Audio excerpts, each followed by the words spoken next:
கை கால்கள்லாம் கட்டப்பட்டு ஒண்ணுமே இல்லாம பரிதவிக்கப்பட்டவனாக நான் அப்படிப்பட்ட ஒரு சூழ்நிலையில் இருக்கும்போது தேவன் எனக்கு ஒரு விடுதலை கொடுக்க வேண்டும் என்கிற ஒரு திட்டத்தை அவர் உருவாக்கினார்.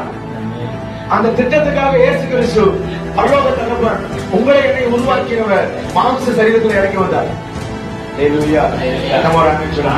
அவர் மாம்ச சரீரத்தில் வந்து நீங்களா என்னாலதான் செய்ய முடியாதுன்னு நினைச்சிட்டு இருந்தீங்களோ அதையெல்லாம் அவர் செய்து முடித்தார். அவர் என்னால பரிசுத்தமா வாழ முடியாது, அவர் பரிசுத்தமாய் வாழ்ந்தார்.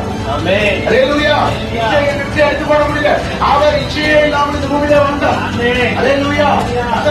சொல்லுங்க, உங்களால எதையெல்லாம் நீங்கள் செய்ய முடியாது என்று நினைத்துக் கொண்டிருந்தீர்களோ எதையெல்லாம் செய்ய முடியாதபடி பிசாசு உங்கள் கைகளின் கால்களில் கட்டிப்பட்டானோ தேவன் மகத்தான விடுதலை ஆக்கியவனாக அவர் எல்லாவற்றையும் கல்வாரியிலே செய்து முடித்தார். அவர் மரணத்தை தம்முடைய மரணத்தினால் அவர் ஜெயித்தார். உங்கள் பிசாசு உங்களை அடிமையாக்கி வைத்திருந்தானோ அதனாலேயே கர்த்தர் அவனை ஜெயித்தார். அவனுடைய பட்டயத்தை வைத்து அவனையே கர்த்தர்.